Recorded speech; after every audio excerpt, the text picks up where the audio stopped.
Hey, welcome to the Lovelda Show, Women of Power podcast. I'm your host, Lovelda Vincenzi, and this is the show where women share their personal power tools, which I define as the tools, techniques, or strategies which have enabled their success in life and business.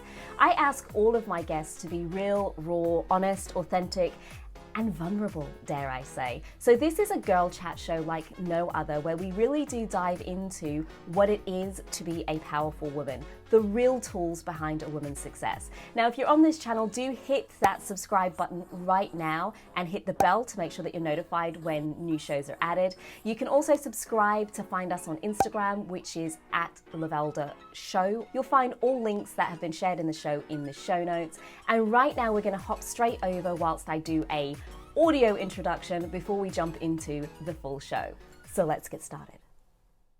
Hey, chicas, welcome to the Lovelda Show Women of Power podcast, the show where women share their personal power tools, the techniques, strategies, and ways of being which have enabled their business and life success. I'm your host, Lovelda Vincenzi, an international MC and host and female speaking business coach on a mission to unleash authentic, powerful female voices onto the world. Now, this is a girl chat show like no other. All of my guests get real, raw, and authentic whilst sharing pure gold. In today's episode, we'll be uncovering the power tools of Sally Prosser.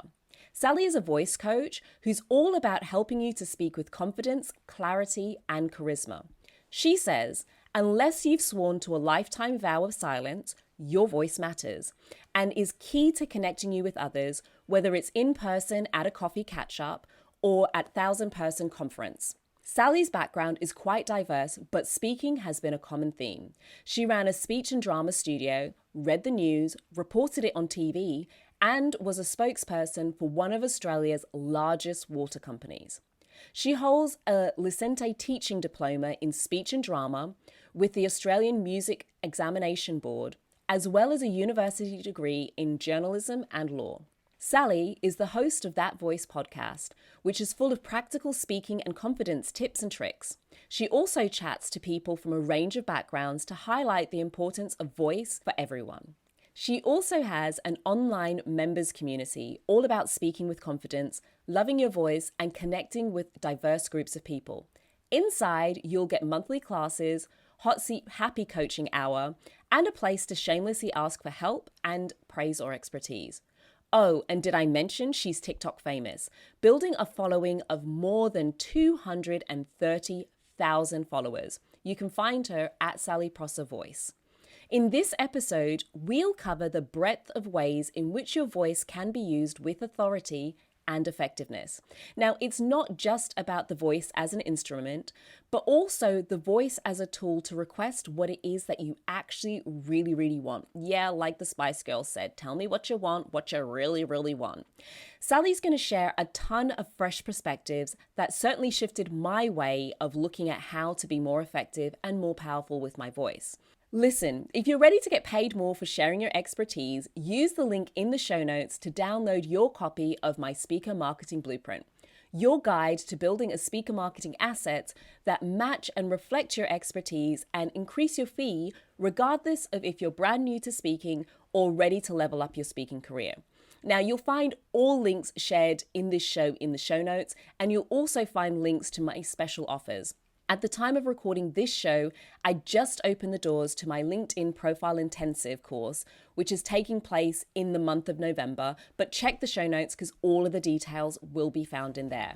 Ooh, and PS, if you want to make sure that you get your regular fix of this show, you want to hit that subscribe button right now to get updates as soon as a new show is added, or subscribe to get notifications sent directly into your inbox. Now, that is more than enough from me for now. Let's dive in and get on with the show with Sally Prosser. Hey, chicas. Welcome back to the Lovelda Show Women of Power podcast.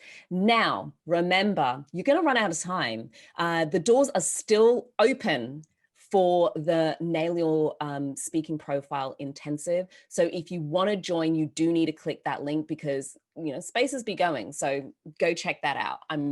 I may speak about it a little bit more later on, but I'm just reminding you again before you forget. Now, this is the show where it's a girl chat show. So I am bringing in powerful women to have the sorts of conversations we really need to be having as women. And today's guest, I'm super excited about. She's got a very broad background in the space of voice, which I'm not going to lie to you, as women, voice is like, I can't see us being powerful without being able to sort this out, without figuring out how to speak effectively. And what I love about this guest is she's very much about how we articulate when we speak, such that we can be heard and understood. And I think this is particularly important because sometimes we pick up some terrible ass habits. Yes, I said it, bad habits, where, if you're speaking and people are saying you're going too fast or they can't understand you, it doesn't matter how amazing and awesome your expertise is, ain't nobody gonna be able to keep up with you. So this isn't about neutralizing and necessarily getting rid of accents altogether, but it's about learning how to speak in such a way that you can be heard. So before I keep rabbiting on, because y'all didn't really come to hear me, I know it, it's okay, it's okay. Let's bring on my guest today, the awesome Sally Prosser. Lovelda, so great to be here. Oh my gosh, girl. I mean, the things that you have done, can you just give us like that overview again in terms of what got you into this space of voice?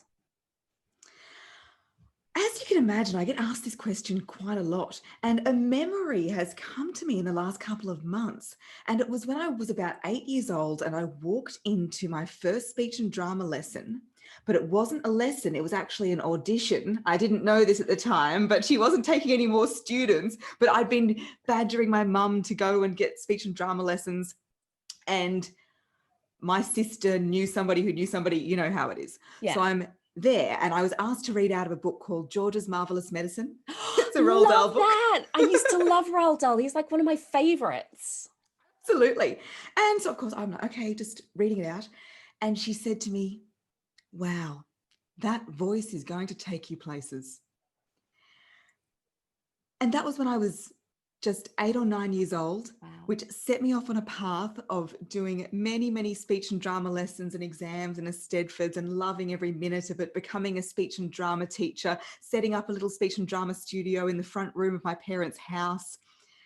And then, I don't know, life just happened. And I got to a point and I thought, oh my gosh, if I have one more child walking in wanting to learn a tongue twister, I'm going to, do something wild. And so I went into journalism. So at university, I did journalism and law. Always thought I was going to be a lawyer, but then discovered you can't totter into a courtroom with a little dog in your handbag. So I thought, well, that's a lie. The movies have a lot to answer to, girl. I know, right? Anyway, and so I did radio news reading and then got put into TV news reading. And when I first started in radio, I remember it was a commercial radio station. And I said, it's 5:30. Good morning, I'm Sally Prosser. And it was probably worse than that. But my news director at the time said, Sal, this is not Shakespeare. Like, you can't be reading the news. Like, you've just, come out of your Shakespearean monologue. And so from there, I started to realize that, I had a voice, but I had to learn how to use it in different ways for different settings. Then became a TV journalist. Lots of journos asked me, Sal, how do you get that voice? And so I started kind of, I guess in hindsight, it was called side hustling. But I was you didn't have a word for it at the time. So you were just doing this, moonlighting might have been the term before we came up with side hustle. But I get you, did it on the side. Helping people not for free. Yeah. But so I was doing that and loved it. And then I crossed the dark side. So when you're a journalist and you go into public relations, they say, oh, you crossed the dark side. Dun, dun, dun. Yeah, which I never thought I would. And then I became a spokesperson for our city's water and sewerage company. So yes, I was the glamour girl for sewerage. That was the highlight of my career has passed. That was talking about Australia's first poo-powered car on national television. Haven't been able to surpass that one. So all this time I was using my voice not remembering that thing that my beautiful speech and drama teacher told me back when I was younger. And thinking that, yeah, I like this life. I'm good at PR. I can talk about sewerage, only flush the 3 Ps. Everything was great. But then, don't worry, that'll be the last that I mention sewerage in this podcast. We're going to be talking about a lot of sewage and a lot of poo. Oh, yeah. And when I was in corporate, that was when I started to realize, I'm sure a lot of people who've found their zone of genius or their area of expertise, they'd be able to relate to this. I just thought it was stuff everybody knew. Mm-hmm. But people were in meetings coming out and saying, Sally, you always know exactly what to say in meetings. How do you do that? And I remember being genuinely confused, thinking, what do you mean? Like, what do you mean you don't say what you want to say in meetings? And they'd say, oh, well, I prepare what I want to, but then I feel like I get talked over and I don't know how to start. And I thought, this is an issue. So I started giving little counseling sessions in the kitchen. Right, this is what you've got to do. Get your points down and get your voice out, girl. And even though I work with men as well, I love working with women. And then that's when I decided, you know what? Oh, our CEO asked me to MC a big water conference. And I did that and got some feedback that I did a good job of it. And then she said, you should be doing that full time. I don't know whether that was a comment about how I was at my other job. I don't know. We would like you to move into a new role. Yeah, not at our company, outside the company.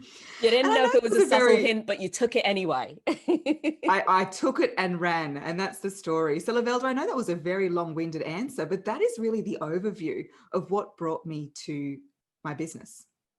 I love it because I think it's very relatable. Sometimes I think it's easy to think that it's very linear, and it's not necessarily. And the thing I really want to pick up that you said in there that I think is worth us remembering is you did something that just came naturally to you and then followed the breadcrumbs. And I think we can, especially in times of uncertainty, shall we say, it's very easy for us to get into a space of wanting to work it out. Like, I need to impose myself on this to figure out what's going to happen. And I love that your journey just brought you to where you are quite naturally. It was like, I liked drama, so I did that. And then I went off and did law, and then I ended up being a journalist, and I did some news reading, and then I went into PR. But when you think about it now, if you rewind, all of those things are exactly what allows you uniquely to do what you do now, and probably why you have so much success on TikTok. I mean, it's ridiculous. I don't know how somebody be killing it so much on TikTok, but all of that ability to kind of pull all of those elements together in so much as I can't think of a whole number of people in your space who would have active journalism experience, active TV experience, active newscasting experience. Do you know what I mean? Like, literally have dived reasonably deep into all of those categories. So I think it acts as a really beautiful reminder if somebody's listening and is feeling a little bit like, where is this going? I'm doing all these things, and they feel incredibly disconnected. That often that's the beauty of it. It's not until you're further down the line that you can look back and go, oh my gosh, if it wasn't for the fact that I did these things, I wouldn't be able to position myself quite so beautifully in the space I'm in now. Absolutely. Your superpower is in the intersections. I've never heard it like that before. I truly believe that, because are there people who have more journalism experience than me? Hell yes. Are there people who have more experience in voice and university degrees and all that? Absolutely. But it's the intersections that make you so unique. And I find if you can really zone in on that, and that's what I've done. I've been on both sides of the media camera, and I've got the speech and drama background and the corporate and all. If you mix all the intersections, you realize there is nobody like you. And if you can just amplify that, you've got no competition. And I think it's so useful to remember it, because sometimes people are trying to go so deep into one thing. And I say to people, look, as an MC, I'm an event organizer and a host, right? I organize my own events and I host. As a business coach, the speakers, I speak, I do my own outreach. I understand the dynamics. I'm female myself. I have a background in sales because that's where I worked for years. And, it's useful to pull together those historical elements to define your uniqueness rather than kind of digging quite so deep. I think we've just stumbled across the essence of everybody's USP. Absolutely. And I work with a lot of young students, and I guess it's a normal thing to feel when you're leaving school or university that you have to choose the one thing that you're going to do. And if you don't do the right one, you're going to waste your time and waste your money, and it's going to be this big disaster. When if you just think that if you just go with what you feel is right at the time, nothing is ever going to be wasted. Because as long as you're learning and growing, that can always go into your own unique little stew, for want of a better metaphor, that makes you, your USP. You're right. I'm curious though, being in that, like having all of that experience with doing media on both sides and PR, what are the horror stories? Like what could we all learn to absolutely flipping avoid? Because I find it really fascinating to go, where are the potholes that I need to just navigate round? Because sometimes what we think logically would make a lot of sense, it's actually counterintuitive. And it's only until somebody who's been there before explains it to you, do you get to realize the thing you've been holding on to is exactly the thing that's getting in the way. Tricky question. I really try to look at every pothole as a learning. Mm-hmm. And I could talk about all the terrible things about the media industry and the awful things about journalists and the tricky things that they do. But in the same way, I can talk about all the positives that you can take from it. And I work with a lot of people who are preparing to be a spokesperson for the media. Yeah. And sometimes after the lesson, they go, oh my God, Sal, now that you've told me all that stuff, like, I'm out. That's it. I'm not going to do it. Where's the door? Get me out of here. Yes, so I do have nail marks on my door, but that's also because I always record people's voices and play them back when they come here, which nobody really likes. But there is still an incredible opportunity in media, an incredible opportunity. And if you can distill your message for a TV grab, say, to get it down in little 5-second bits, not only will that help you in your media interview, but it will help you when you're pitching your speaking. It will help you when you're talking to new clients. It's a skill that you can use all the time. The skill that we use in journalism not in journalism, as a spokesperson to bridge, is the bridging technique. Politicians use it often badly.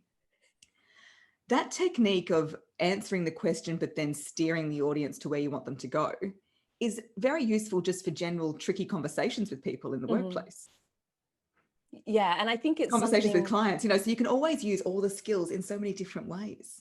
I love that, because I find that sometimes, especially nowadays when people are doing so many podcast interviews and online interviews, and you go with, everybody's got an agenda, right? And you go with your own agenda, but the question you needed did not get asked in exactly the way you needed it to be asked, such that you could do the thing you needed to do.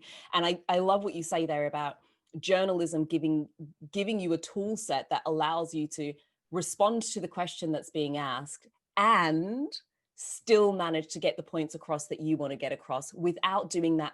I mean, I have experienced it before where people are just awkward. It's like, I came with my thing and I don't know how to fit it in, so I'm just going to take a hammer and smash my messaging in, and it ends up with this ugly, clunky, all about me conversation.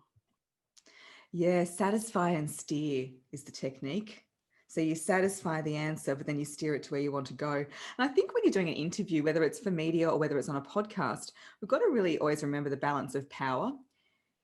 So many people go into interviews going, oh, I really hope that I know the answers to the questions and I hope that I get good questions. But what that's doing is that's playing the baby bird. I call that the baby bird saying, just please give me something yummy to eat, and giving all the power to the questioner. When it's not about that, it's about shifting that power and knowing that no matter what question you get asked, you still have control over the answer. Yeah. And you will get a question that you don't know how to answer. You will get a question you don't quite understand. And just knowing that's going to happen makes you so much better prepared. Because people say, oh my gosh, I'm going to get a question I don't know. And I say, well, let's take the fear out of it and say, yes, you are. You are going to get a question like that. And what are you going to say? Those filler answers are often quite helpful, that just create a little bit of kind of thinking space. I experience it very often with people who are like, oh, what do I put as a price? I was like, don't say a price. Like, do you know you can get off a call and not price something? You can tell them, I'll get back to you. That's very interesting. It's quite a unique proposition. I'm going to have to think about it and I'll get back to you. And sometimes just having those techniques that allow you to have the space to say, I don't have to be in this position of weakness right here. I've actually got the ability to still be powerful from the position that I'm in. Beautiful. Absolutely love Absolutely. that. I call it the safety line, and I use it for speaking as well. So rather than relying on your notes, like rely on your safety line. And it's a line, as you say, you can use it any time. And as long as you deliver it confidently, it's going to get you out, no problems. I've had people on the call ask me, also, a pricing question. I'm pretty clear on it now, but in the beginning, they said, also, what's your price for this, this, this, this?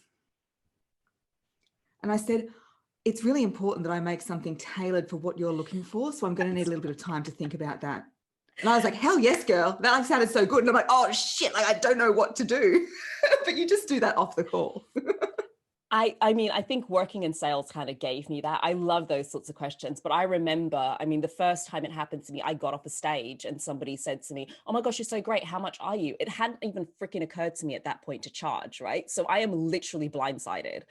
And so if I'm at work, the response tends to be, look, I'm in the middle. I really need to focus right now. There's a lot of things going on. Can I take your number and give you a call to have a conversation? And at that point, it gives me space to like work it out, right? So if you're at an event, like a great get out is always to say, look, there's lots of people here right now. I really want to give the conversation the space it needs. So can I take your card and we'll arrange a time for a conversation, right? Like, love just that. And always take their card. Is that what you're going to say? Yeah. Always take theirs. But it's like these great, I think sometimes we can get ourselves so flustered, and there are so many beautiful ways that are logical.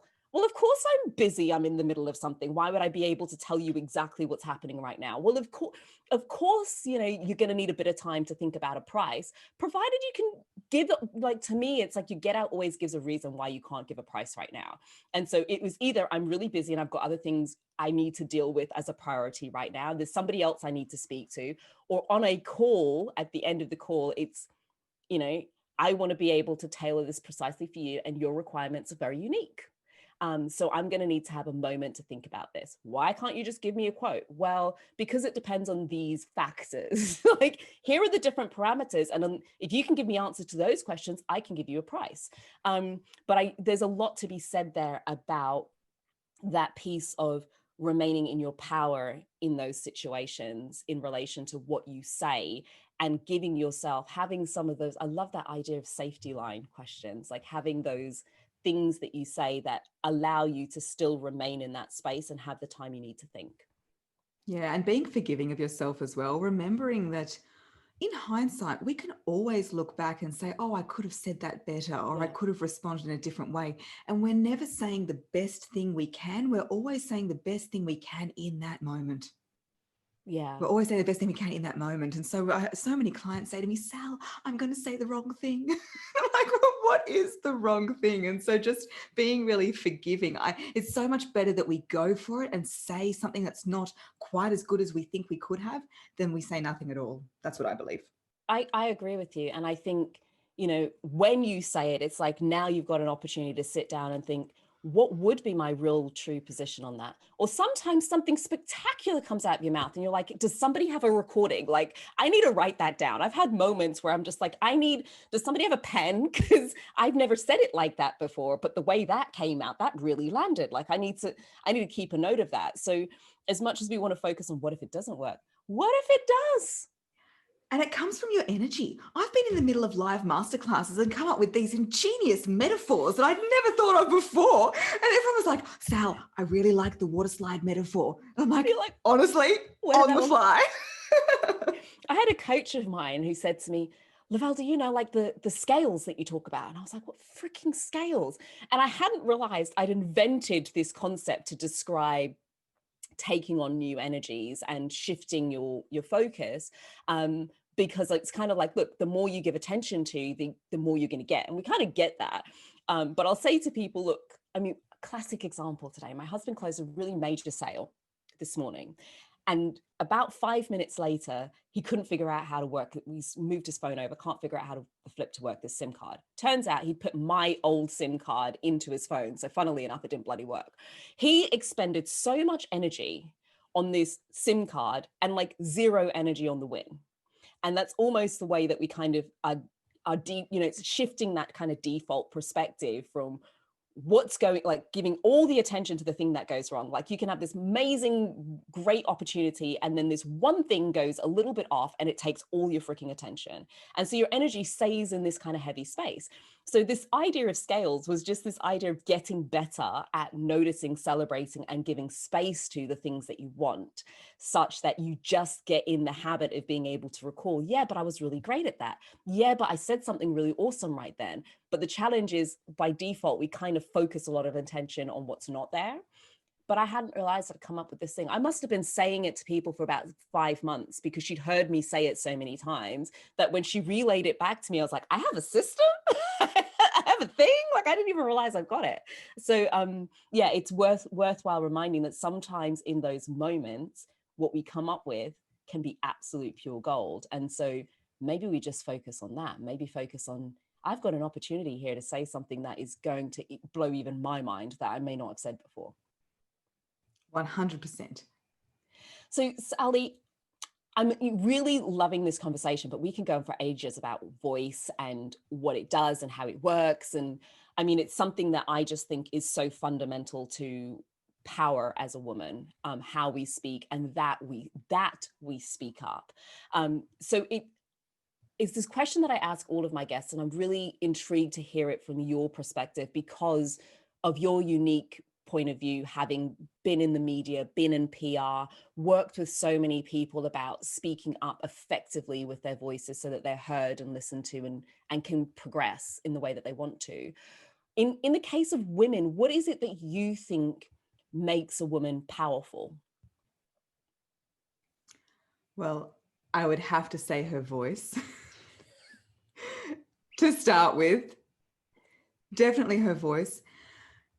It is knowing who she is. There's a great TED talk by Caroline Goyder called The Art of Being Yourself. It's my favorite TED talk. And she says, people always say, oh, just be yourself. I sounded really Australian when I said that. Be yourself. She's actually Scottish. Like it's the easiest thing to do. Yeah. But truly being yourself is quite difficult. And she talks about inferiority, superiority, and that we have to sit in the middle and tap into the interiority. Ooh. And I just love that, because it's so often as women, we are constantly comparing ourselves. Society doesn't make it easy for us. We're constantly feeling like we're worse than some people, maybe better than some people, and we're putting ourselves on this scale. But if you forget the above and below and just go inside and figure out what lights you up, what beat your heart has. I really believe in that, walking to the beat of your own drum, and everybody inside them has something different. And so trying to copy or follow someone else is just going to put you off your groove, because you have to find your own. And when you can do that, that's very powerful, I believe. Oh, I could not agree more. And I think you've really hit on something there that I know, which part of the reason why I started this show, because I know that as women, we do have a tendency, I mean, we've been brought up around it, comparison with others and wanting to show up in a particular way. And so there is so much of this external, isn't there? There's so much of the compare and despair. So I love that it's a very different way to look at, you know, staying in your own lane and being true to yourself. And I'm going to have to check that out. I'm going to link it in the notes. I know. And you know what I just realized? I What? just realized Caroline Goyder, she is another beautiful voice coach. But the Caroline I was thinking of with that TED talk is Caroline McHugh. So Caroline McHugh is The Art of Being Yourself, but Caroline Goyder, another voice coach who also has a great TED talk. Oh gosh. Just to be clear, otherwise people will be Googling and getting completely confused. It's fine. We'll put that link in the show notes because I think everybody's got to go and check it out. So thank you for that. And thanks for that clarity or different perspective on what being yourself means and how to get to that place. I think it's something that we just need to continue to work at. But we now move on to the juicy part of the show. Not to say that everything that has been said before has not been juicy, because I have been all for it and I could have just stayed there, but I need to keep things moving because otherwise we could be here for hours talking about voice and what it is and how it operates and what we can do to be more powerful. Because like you say, I do think it is so fundamental to us being effective. But I want to know what your power tools are, because you're nailing it on TikTok. You've done news presenting, radio presenting, PR. I mean, this is a girl who knows how to get her name out there effectively and have really incredible results. So if we're to take everything you've done in your life and business and kind of boil it down to three things that you would say have been absolutely fundamental to you having the success that you've had, what would they be? So I'd say my main business strategy has been to throw a whole lot of spaghetti against the wall and see what sticks. When people ask what my strategy is, that's what it is. And so people see that a lot does stick, a lot falls off too. And that relates to my first point, which is take action. Progress over perfection. Take action, do something. If we continually plan, and this is the problem of the perfectionist, I'm a recovered perfectionist, so I really relate to all the perfectionists out there. But sometimes we can get in our head so much that we want to plan because we want it to be perfect. And I'm not saying have no planning, but planning and planning and planning and never doing is the same as being lazy. It's the same as if you're going to be planning and planning and not doing, you might as well be sitting in front of the couch, in front of the TV, watching Netflix and then doing. Because the outcome is going to be the same. It's interesting because it just gives you that intellectual kick of feeling like you've got more done than you actually have. But to think of perpetual planning as just intellectual laziness. Yeah, I've got a little mentee who's absolutely gorgeous, absolutely killing it. And it was a bit of a wake-up call when I said, you're just lazy. Oh my goodness, you could do. Me? Not saying if you're a planner, you're lazy, but it's good to think of it that way, because taking action for me has been the key to my success. Like, why did I start TikTok? I just did it. When I first started at the end of last year, I had 13 followers, like literally everybody who I personally knew on the platform. And it was like that in December, January, February. I just kept going. I just kept making them because I enjoyed it and kept doing it. Even with the podcast, I just did it. I often have people reach out to me and say, Sal, I want to start a podcast, but I want to get my voice right. Let's do the voice lessons. And I want to get the voice right. You know what I say? I say, no, start the podcast and then come back to me, because I don't want to be a diversion tactic for you. I don't want you to coming to me just to divert doing.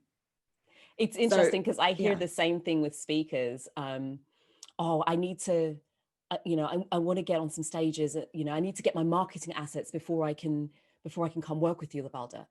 And I look at them and I say, how the hell do you think you get those assets? Like, how do you think you get the video footage? You get the testimony? Like, where do you think these things come from? What are you going to do? So if you can't get on stages now, but you want to get the assets to get on stages, where do you think, like, you kind of just need to get on with it? You start a bit clunky and you kind of work it out. Or tell me the whole process to finding speaking gigs. And I say, look, you go and create a problem. Like, I'm not going to teach you how to pitch until you bring me something that you need to pitch, because it's a waste of time. It's just going to be a lot of intellectual mess in your brain. I mean, there's so much you said just then around getting on with it.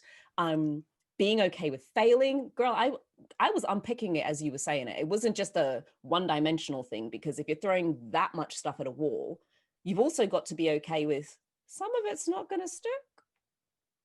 Yeah, I launched a mastermind offer this year because everyone said, Sal, you'd be so great at group classes, blah, blah, blah, all this anecdotal evidence that it was going to be great. Totally flopped. Not a single person inquired. So I was like, I just take that off the website. And then, I'm not doing that one again. Yeah. And also just very recently, I put up my first Facebook ad. Now, don't go look at my account if you're a digital marketer, because it's really bad. Like, I don't know anything about Facebook ads. I didn't have time to get across it all, because for me, it's not about, okay, I'm going to spend this whole day doing all these courses to learn everything about Facebook ads. I can't do that. You know what? I'm just going to get something up there. I'm just going to start. And in time, I'm sure I will learn, but you learn so much as you go, especially so many experts give different advice. And I'm not taking away from any of the advice. I'd say the same from me even. Like, actually, no, everything I say is very useful. Come along, join the membership. But there was not a single digital marketer in February saying, hey, you want to get international media coverage? Go viral on TikTok. You know, like no one was saying that. And so we can really, I guess, put ourselves in a bind by finding out all the information first, because that information will fight with each other and you get into this frenzy and it still isn't done. Yeah. And it's, you know, to me, the art of, back to something that you said earlier about knowing yourself, really. To me, it's reading it and going, does that resonate? That feels really good to me. I'm going to do that. Because there's, like you said, there's a lot of conflicting, often very conflicting information, and it's not taking anything away from those people. It works for both of them. Like if one person said do Facebook ads and another person says just go via referrals, do you know what? It works for both of them. One of them had a lot of success through advertising and the other one did no advertising and had a lot of success through referrals. Now, does it mean one of those strategies is going to work for you? Maybe neither of them will work for you. Maybe you're going to be like Sally and you're going to go viral on TikTok and it all kicks off there. So that art of following those little inklings and just having the endurance around the things that work, because kind of I'm a piece of all together. Skipping back to what you said about TikTok, it wasn't overnight. It wasn't like, oh, I did this for a month, then boom, went mental. Yeah, well, I was on there for a while, but the first one kind of did go crazy. I went from 45 followers to more than 10,000 in less than 7 days. Wow. Okay, really you were one of the TikTok miracles. And you know what it was? Is in the beginning, I tried to do TikTok. Yeah. I tried to do TikTok. The first video that went viral was being myself. Kind of an angry version of myself. It was a bit of a negative video. Do you know what? It leads to my, I'm always surprised by the things often I find for me when I'm trying to do something, show up and be somewhere, that my stuff doesn't work. When I just have a moment like, sod it, let me just put this thing out. Like I did something the other day on Facebook, like everything I was putting out was just not going anywhere. And then I just put up a post saying, photo of me and my husband on a TV show. Do you guys reckon we should start our own channel? Freaking, I can't stop the bloody comments right now. It's going nuts. Lovelda, I have a theory about that. Every time my boyfriend makes an appearance, I go viral as well. I reckon it's the boyfriend husband effect. Okay. So occasionally we just need to throw the partner in there. So what I want to know, so your first power tool is very much about progress over perfection. And I think we've heard it a few times on this show, but it's absolutely worth remembering. Like perfectionism is just going to kill your ability to show up powerfully all the time. So that's your first power tool. What would be your second power tool? The second one would be to know your values. Know your values, know what you stand for, and understand that they're going to be different to other people. And so once you know your own values, you can start to align things in your life. Do my business choices align with those values? Are the people I'm working with aligning with those values? It makes it very easy, especially if you sort of just get a bad feeling from a certain gig or certain people or a certain whatever. And you can say, oh, well, I'm getting that feeling because it's not aligned with this value. And you can get very clear on that. And it's also a great veil to put over, or a great lens to put over everything you're putting out online. And since I've started doing that, I've been asked to speak on podcasts and panels about personal brand a lot more. So it's obviously working. And I think it's useful because often, especially in times of transition or uncertainty, I'm getting sick of saying times of uncertainty, but it's what we're in. In times of pandemic, let's just put it that way. Unprecedented. Oh, don't even start again with that term. I just want to take the term outside and put it in the bin. I'm done with unprecedented. But unpredictable. And, when you just don't know, there's lots of moving parts and you're not sure, it's easy to slip into grabbing onto everything. Like, something's come in and you're almost in a freaking mass panic of I have to say yes to this, even though it is fundamentally against the principles and core of who I am as a person. And I think if you can, it's beautiful to say, if you can go back to remembering what your core values are, you can say no to things that aren't aligned to your values and only yes to things that are. Because I'm telling you, based on my personal experience, anytime I've been stupid enough to say yes to something that's not aligned to my values, it's cost me more than I've gained. Absolutely. And it's good for boundary setting as well. So an example in my business at the moment is I am getting very, very busy with one-on-ones, which is a fantastic place to be in. Yeah. I love working with people one-on-one. I really love it. So why is it giving me this icky feeling? And it's because I'm getting so busy with one-on-ones that I'm losing the freedom, which is a big value for me and one of the main reasons I started the business. And so as much as I love working with people one-on-one, I'm going to have to put some boundaries around it so I can keep freedom. So that's just a practical example of how I use my values to work out what my next step is going to be. And I think that's a really good example because when people hit burnout, I'm like, girl, you had a choice. You didn't have to answer that call. You didn't have to take on that other client. You had choice. And being able to kind of recognize, hold on a minute, as much as I love this, I've taken it too far. Like it's gone too far that I'm going to have to do one of two things. I'm either going to have to cut it back, or start a waiting list, or I'm going to need to increase the prices, but I'm going to need to do something to bring this back into balance, or I'm going to put myself in a position where the thing I love, I now no longer love because it comes with, it's now encroaching on another value of mine. So now I don't want to do it anymore. And it's useful for us to remember that when we start to break those values, sometimes we lose love for what we're doing.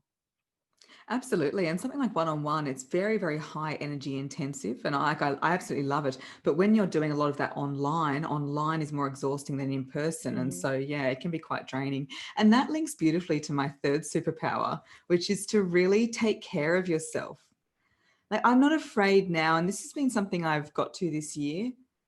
I love myself. Yes, I am selfish. I am my own best friend. I look in the mirror and say, hell yes, queen. Like I'm just so in love with myself. And it sounds so bad to say. I don't think it sounds bad at all. I think it sounds like something more women should be saying. And especially in Australia, we've got this quite self-deprecating culture. And anyone who's heard my podcast or worked with me knows that I do love a little bit of self-deprecation.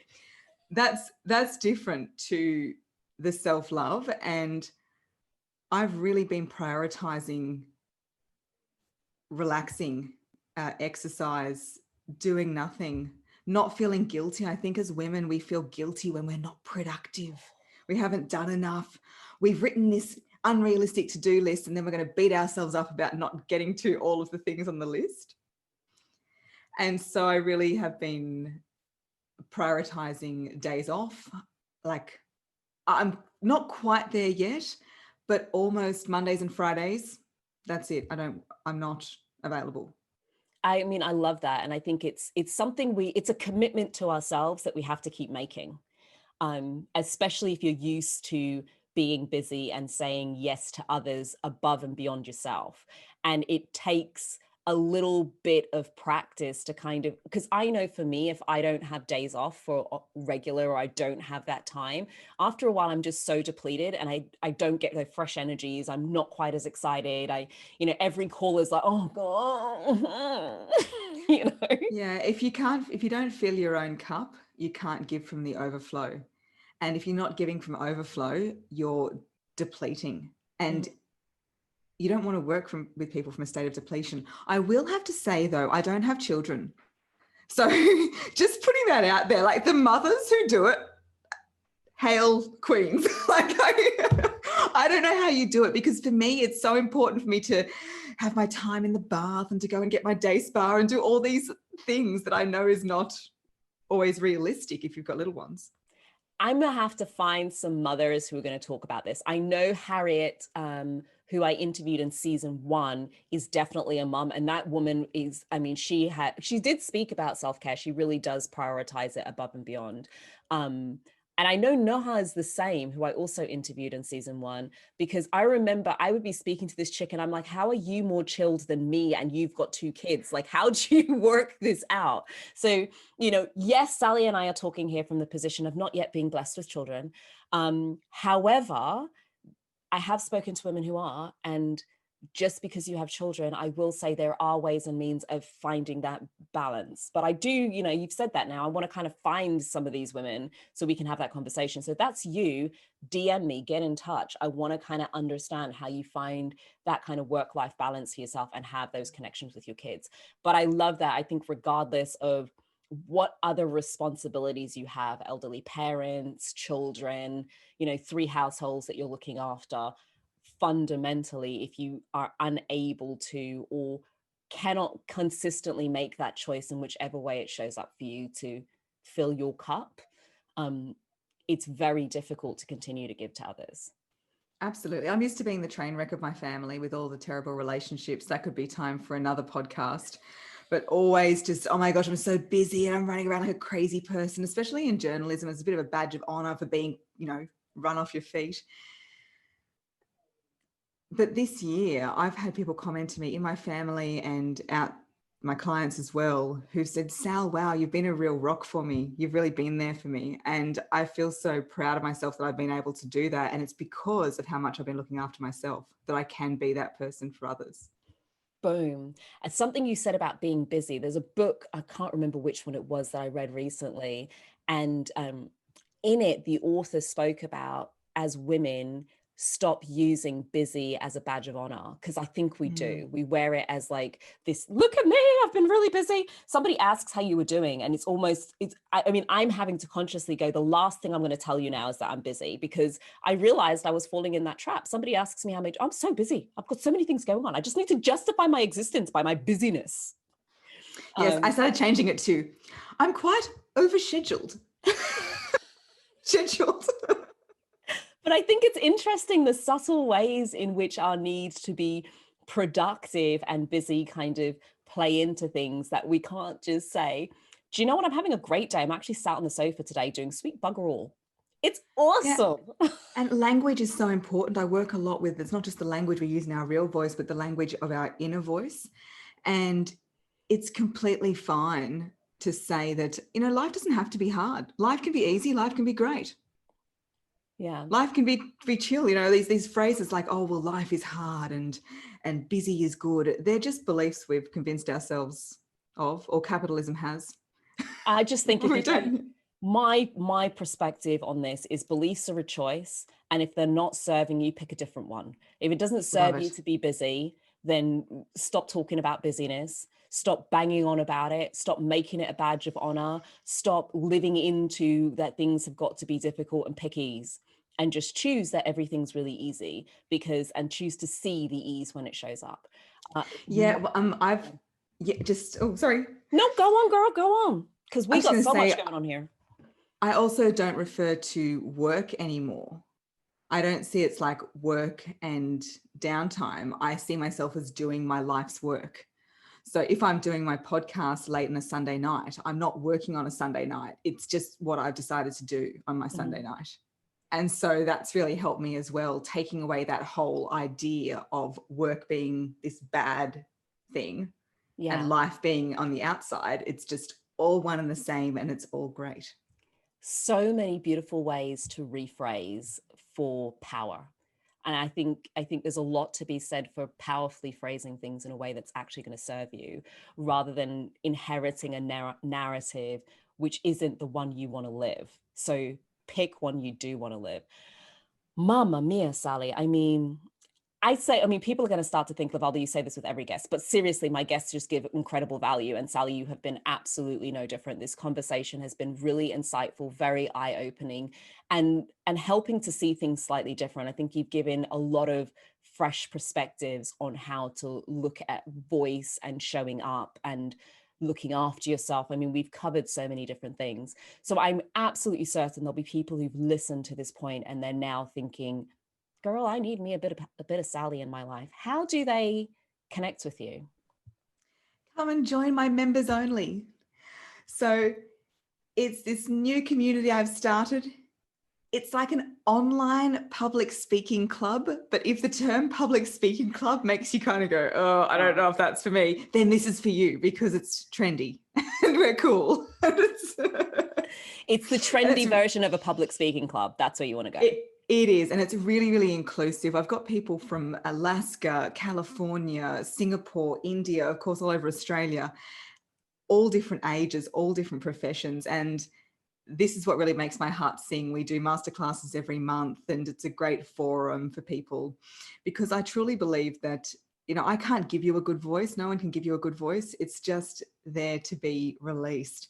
And you don't have to be a professional speaker or a journalist or an actor to use your voice and make it your superpower. Dun, dun, dun. So the link for the membership is in the show notes, and people can find you, I'm guessing, on TikTok. I know you're on Instagram and LinkedIn. Are there any other platforms which, if they wanted to kind of follow what you're up to and watch some, you know, find the viral videos, are there any other platforms they should be looking at? TikTok is the main one, at Sally Prosser Voice. I also have a Pinterest, but I've only got 3 followers. So I don't know if you want to go there. Give you another 6 months and you'll have 40,000 or something like that. You know, there'll be something you put on there and that goes viral.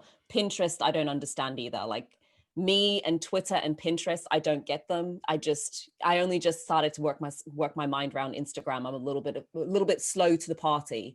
I'm like, let's talk. Let me do the chatting thing. Sally, you have shared so much today and so much wisdom. Is there one thing that you would really like to leave our guests with today? It would be a message of self-love.